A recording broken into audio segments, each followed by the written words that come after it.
Hi, welcome to my channel. ഇന്ന് നമ്മൾ പറയാൻ പോകുന്നത് ലോഗോയുടെ ഇമ്പോർട്ടൻസിനെ കുറിച്ചാണ്. അതായത് ഒരു ബ്രാൻഡിനെ സംബന്ധിച്ച് ലോഗോ വളരെ ഇമ്പോർട്ടൻ്റ് ആയിട്ടുള്ള ഒരു കാര്യമാണ്.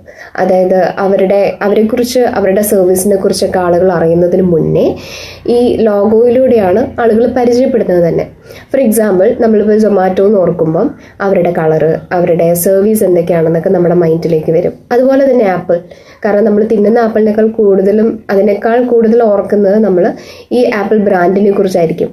സോ അതാണ് ഈ ഒരു ലോഗോ ഉണ്ടാവുന്നത് കൊണ്ട്, അത് നന്നായി ബ്രാൻഡിങ് ചെയ്യുന്നത് കൊണ്ടുള്ള ബെനിഫിറ്റ് എന്ന് പറയുന്നത്. അപ്പം ഇന്ന് നമ്മൾ പറയുന്നത്, ഇപ്പം പലരും നമ്മുടെ അടുത്താണെങ്കിൽ ലോഗോ സർവീസിന് വരുമ്പോൾ പലരും പറയുന്നുണ്ട് ലോഗോ ഒക്കെ അല്ലേ അത്ര ഇമ്പോർട്ടൻസ് ഉണ്ടോ എന്ന്. അല്ല, കാരണം ലോഗോ എന്ന് പറയുന്നത് തന്നെ ഒരു ബ്രാൻഡിൻ്റെ ഐഡൻറ്റിറ്റിയാണ്. ഫസ്റ്റ് ടൈം ആളുകൾ കാണുന്നത് നിങ്ങളെ ലോഗോയിലൂടെയാണ്. അപ്പം അതിലൊരു കോംപ്രമൈസ് ചെയ്യണമെന്ന് എനിക്ക് തോന്നാറില്ല. അപ്പോൾ ലോഗോയുടെ ബെനിഫിറ്റ്സ് എന്ന് പറയുന്നത്, ഒന്ന് ഐഡൻറ്റിറ്റി ആൻഡ് റെക്കഗ്നേഷനാണ്. നിങ്ങൾ എന്താണോ, നിങ്ങൾ എങ്ങനെയാണ് എന്നുള്ളതൊക്കെ ആളുകൾ മനസ്സിലാക്കുന്നത് ലോഗോയിലൂടെയാണ്. രണ്ടാമത് കൺസിസ്റ്റൻസിയാണ്. കാരണം ഒരു കൺസിസ്റ്റൻ്റ് ആയിട്ടുള്ള ഒരു ബ്രാൻഡിനെ വിശ്വസിക്കാനുള്ള സാധ്യതകൾ കൂടുതലാണ്. ഇത് ഞാൻ പറയുന്നതല്ല, സ്റ്റഡീസ് പറയുന്നതാണ്.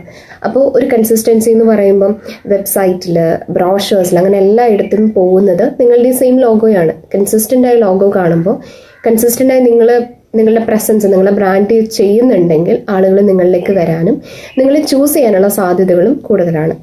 സോ ഒരു ലോഗോ ഉണ്ടാവുന്നതിനുള്ള മെയിൻ ബെനിഫിറ്റ് എന്ന് പറയുന്നത് ഈ പറഞ്ഞ രണ്ടെണ്ണമാണ്.